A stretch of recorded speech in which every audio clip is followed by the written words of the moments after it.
그래서 제가 막 고등학교 1학년 때 학원 안 다닐 동안 썼던 방법은 이제 동그라미 쳐놓는 거예요. 한 번 풀 때마다 옆에다가. 그래서 동그라미 여러 개 모으고 맞으면 동그라미 색칠해 놓고 틀린 건 이제 빈 동그라미잖아요. 다음에 풀 때는 또 빈 동그라미만 또 풀어요. 그럼 빈 동그라미만 많은 것들은 이제 계속 시험 끝날 때까지 보는 거죠.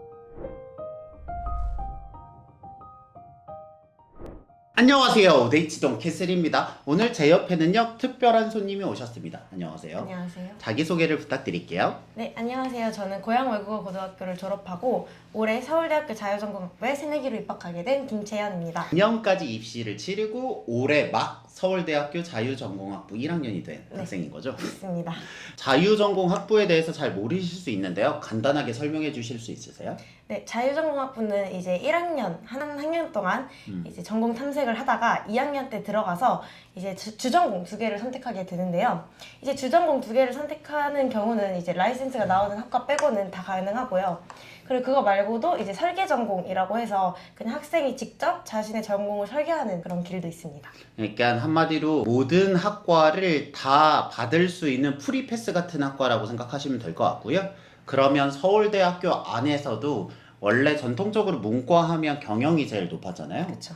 근데 이게 요즘 제일 뜨는 조합이 뭐라고 하셨죠? 경영학과와 이제 컴퓨터공학과. 딱 봐도 그 느낌이 오시죠? 그래서 그 두 개 학과를 다 선택할 수 있기 때문에 이과에서도 지원하는 경우가 많아서 컷이 되게 높습니다. 제가 구구절절하게 설명했던 이유는 이분이 공부를 잘해서 서울대 간 것도 좋은데 그 안에서도 굉장히 어려운 학과를 합격한 학생이다 정도 이야기를 할 수 있을 것 같습니다. 네, 소개는 이 정도로 됐고요. 그러면 계시고 계신 곳이 일산이죠. 네, 그렇죠. 거기도 근데 실은 교육열이 엄청 높지 않은가요? 그쵸. 거기에 근처에 외고나 국제고가 있기도 하고 이제 학원가도 활발하기도 하고 이제 서울이랑 가깝다 보니까 아무래도 이제 교육에 관심이 있는 학부모님들이나 학생들이 많은 편입니다. 실은 이 분은 제 지인의 지인으로 알게 되었는데 특이한 케이스가 뭐였냐면 중학교 1, 2학년 때까지는 수학학원을 다닌 적이 없대요. 물론 영어는 다녔다고 해요. 외고라서 영어 쪽은 관심이 있었지만 수학은 거의 다니지 않았다고 합니다. 사실인가요? 네, 그쵸. 거의가 아니라 이제 전혀 다니지 않았습니다. 그럼 전 궁금한 게 중학교 가보면 실은 학생들이 선행을 어느 정도 했는지 느낌이 오잖아요. 그쵸. 주변에 아무래도 다 이제 영어 수학뿐만 아니라 그건 기본이고 막 창의력 과학, 그쵸. 아니면 막 논술 이런 학원까지도 기본으로 많이 다니더라고요. 그쵸. 근데 1학년 때 갔으면 이미 그 분위기가 왔을 거고 2학년 중반까지 안 다닌 걸로 알고 있는데 네. 그럼 그 1년 반 동안 불안하지 않으셨어요? 사실 되게 엄청 불안했어요. 그리고 이게 저희는 중학교 1학년 2학기가 자유학기제라고 네. 해서 그때는 아예 시험을 안 봤었거든요. 그쵸. 그러다 보니까 이제 더더욱 애들이 얼만큼 잘하는지를 모르는 거예요. 친구들이 막 수학학원 다녀서 막 숙제하고 막 쉬는 시간에 이렇게 정서 풀고 막. 그러니까 이제 뭐 하나 가서 보기도 하고 불안했죠. 되게 불안하고 이제 나는 아무것도 하는 게 없는데 이 친구들이 막 고등학교 때까지 하고 있다고 막 들으니까 사실 무서웠죠. 무서운 게 컸고 내가 이걸 나중에 따라갈 수 있을까? 그때는 얘네가 더 많이 하고 있지 않을까? 이런 그쵸. 생각이 왜냐면 들었어요. 그 격차를 줄여들 수 없는데 그럼에도 불구하고 결국 고향 외고를 갔다는 건 내신이 나쁘진 않았을 거예요. 당연히 네네. 내신이 나쁘진 않았을 텐데 그럼에도 불구하고 실력의 격차는 존재합니다. 내신에서 100점을 맞는 거랑 고등학교 가서 1등급을 받는 건 완전 하늘의 땅 차이거든요. 맞아요. 그러면 중학교 때 공부를 어떻게 하셨어요?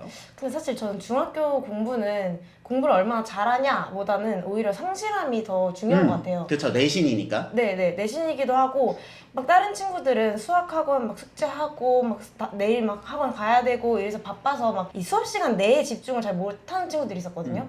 근데 저는 반대로 뭐 의존할 데가 없으니까 그래서 와, 오히려 미치겠다. 저는 이 학교 선생님한테 엄청 의존했던 거죠. 학교 수업에. 그게 저한테는 전부였으니까. 그래서 수업 시간에 그 시간 내에 저는 그게 거의 학원이었던 거죠, 학교가. 그래서 그만큼 집중하고 열심히 하고 이해 안 되는 부분은 그냥 쉬는 시간에 바로바로 학교 선생님께 여쭤보는 식으로 공부를 했었고 또 이제 학교 끝나면 이제 애들 학원 갈 시간이잖아요. 그래서 친구들한테 막 학원 스케줄을 물어봤어요. 몇 시간 동안 하고 숙제는 얼마나 내주고 이런 걸 막 물어보니까 진짜 많이 하더라고요. 많이 그래가지고 하죠. 많이 하지. 거기서 또 충격을 받아가지고 내가 여기서 그냥 놀고 있으면 안 되겠다 생각을 해서 저도 학교 옆에 있는 도서관 가가지고 그냥 걔네가 학원에 있을 시간 동안 저는 혼자서 공부를 한 거죠. 그래서 최대한 그걸 맞추려고 좀 했어요. 학원에 다니는 학생들의 스케줄을 대략적으로 파악해서 네. 그들이 학원이나 다른 도움을 받는 동안에 내가 자력으로 그 시간을 채우겠다라는 노력을 그쵸. 했던 거죠. 제가 스스로 학원을 운영한 격이죠. 이게 되게 중요한 게 뭐냐면 이들의 부모님들이 엄청 경제적으로 힘들거나 그러지 않아요. 그러니까 학원을 못 보낼 정도가 아닌데 이걸 이를 깎깨물고 일부러 안 보내신 케이스입니다. 그래서 이제 공부를 계속 했는데 결국 중학교 졸업할 때 수학을 어디까지 공부했어요? 제가 중학교 3학년 때 고양외고를 이제 가야 되니까 수학을 한 학기 정도는 선행을 해라 이런 말을 많이 들었기 때문에 이제 수상하는 거기까지는 이제 수학의 정석으로 그렇죠. 좀 실력 정석까지는 풀 수 있을 정도로 고난이도 부분을 했었고 이제 수1은 끝내지 못한 상태로 들어갔습니다. 그러면 3학년 때 시작해서 수상화 실력 정석을 푼 거면 네. 빨리는 한 거네요. 그쵸. 좀 빨리 한 편이긴 해요. 이게 견적은 나오네요. 그러니까 평소에 공부를 안 했던 게 아니라 그냥 외부의 도움을 안 받았을 뿐이지 공부량 자체가 부족한 건 아니었기 때문에 3학년 때 외부 도움을 받았을 때 진도가 생각보다 빠르게 나갔다는 거죠. 네, 맞아요. 그래서 다른 친구들보다 오히려 그 밀도로 따지면은 굉장히 이제 조밀하게 바로 딱 그 시간 안에, 짧은 시간 안에 끝낸 케이스입니다.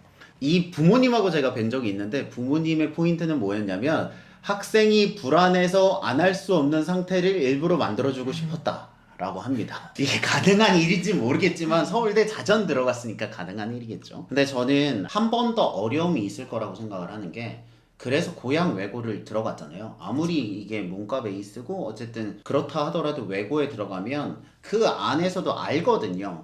외국어나 이런 건 다 대동소이하기 때문에 수학이나 과학이 결국 변별력을 가르기 때문에 외고를 가도 준비를 하는 애들이 되게 많단 말이죠. 1학년 때 가서 안 힘드셨어요? 내신이 좀 힘들었을 것 같은데. 그쵸. 제가 심지어 1학년 거는 이제 고난이도까지는 어느 정도 실력, 수학? 이건 하고 간 거잖아요. 그런데도 불구하고 제가 첫 내신 이제 1학년 때 봤을 때 국어나 영어는 그래도 한 2등급 정도는 나왔거든요. 근데 수학만 3등급이었어요. 그 안에서? 네. 그래서 그때 굉장히 좀 충격을 받았죠. 나름 수학이 자신 있었는데 외고 애들이잖아요. 외고 애들이니까 이제 문과 성향이 굉장히 뚜렷한 애들이고 저는 그 중에서도 수학을 좋아하는 문과생이었기 때문에 수학에서는 내가 여기서 승부 볼 수 있겠다 하고 들어간 건데 3등급. 그래서 거기서도 충격을 받았는데 그때도 뭔가 부모님이 학원을 뭐 권유를 하지도 않으셨고 이게 학교 스케줄상 학원 가기가 좀 힘든 상황이어서 그때 똑같이 중학교 때처럼 뭐 하나 보고 또 나는 똑같이 그거 따라하려고 막 정석 반복하고 이렇게 막 했던 것 같아요.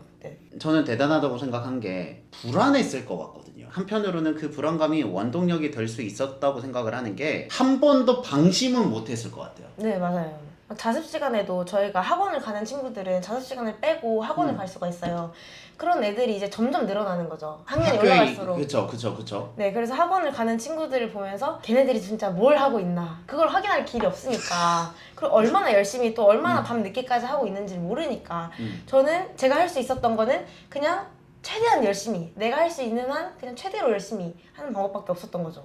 구체적으로 공부는 어떻게 하신 스타일이셨어요? 저는 수학 같은 경우는 일단 반복이 제일 중요했던 것 같고 그래서 반복을 엄청 많이 했고 그냥 정석 같은 거나 저희 학교 좀 스타일을 파악을 해서 했었는데 저희 학교 선생님이 주시는 이제 문제들 있잖아요. 아니면 쓰는 교재 거기 안에서 대부분 숫자를 바꿔서 내시거나 거기 안에서 나와요. 선생님이 주신 프린트물이나 교재를 보면 어떤 문제집을 쓰시는구나 라는 스타일 파악이 된다는 거죠. 그쵸. 그리고 막 이상한 엄청 어려운 문제 이런 것들은 별로 안 나오고 원래 우리가 배웠던 문제 안에서 최대한 나오기 때문에 그 수업 시간에 나눠주신 문제를 누가 더 완전히 채워있는가 그게 되게 중요한 것 같더라고요. 그래서 최대한 반복했다는 건 같은 여러 프린트물을 미친 듯이 여러 번 해서 몸에 붙였다는 얘기죠. 네, 맞아요. 그래서 제가 막 고등학교 1학년 때 학원 안 다닐 동안 썼던 방법은 이제 동그라미 쳐놓는 거예요. 한 번 풀 때마다 옆에다가. 그래서 동그라미 여러 개 모으고 맞으면 동그라미 색칠해 놓고 틀린 건 이제 빈 동그라미잖아요.